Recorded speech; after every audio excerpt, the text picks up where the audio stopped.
Konami had developed Scramble for the arcades back in 1981, which is a groundbreaking game at the time as it served as a foundation for other side-scrolling shooters.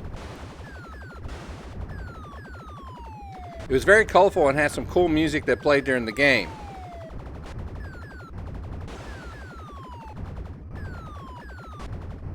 Scramble was so successful that Konami released Super Cobra a year later, which had harder levels and enemies, and slightly different objectives within the game.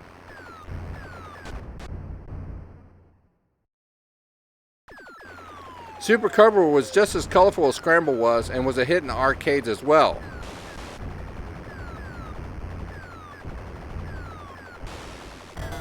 Parker Brothers had tried their hand at porting Super Cobra for the Atari 2600, but fell well short of the arcade game. This version has annoying in-game sounds and is barely playable. The graphics and the colors are unappealing, and this game is frustrating to play. So much so that it's easy just to set aside and play a different game altogether.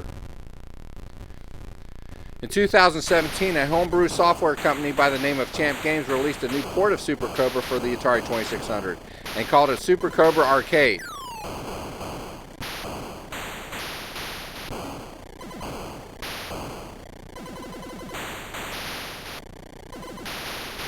This has a well-earned name as it looks and plays much like the arcade version and also has some great in-game music.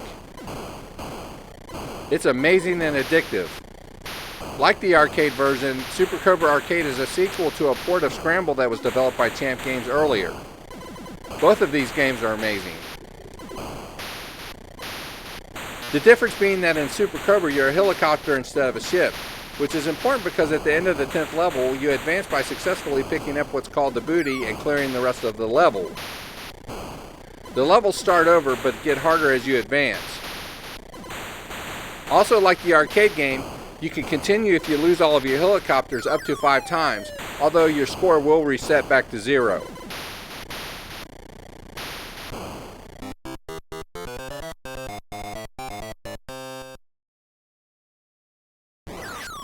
This is a 32K game cartridge, which is almost 10 times the amount of program code that most Atari 2600 games had released during the time of the console.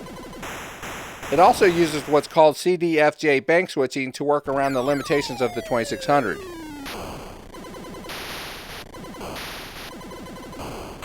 This is a one-player game and has Atari Vox and save key support for high scores. And while using the standard Atari 2600 joystick is perfectly playable with this game, you can utilize the Genesis controller. By doing so, your bombs and missiles can be shot separately with 2 different buttons on the controller. This is one of my favorite homebrew games and I highly recommend checking it out. You can download a demo ROM of this game from the Champ Games website to try out on an emulator such as Stella.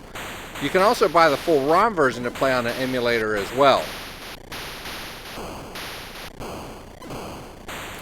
It works perfectly in the Stella emulator for PC and Mac, and also works in the Stella emulator on the Retron 77. But if you'd like to have this game in physical form, you can buy this game cartridge from Atari Age. I have links for all of your options in the description of this video. Thanks for watching. Be sure to subscribe to the channel as we upload new retro gaming content all the time, as well as homebrew reviews for various systems. Also turn on your notifications so you don't miss a video. Take care, and we'll see you on the next one.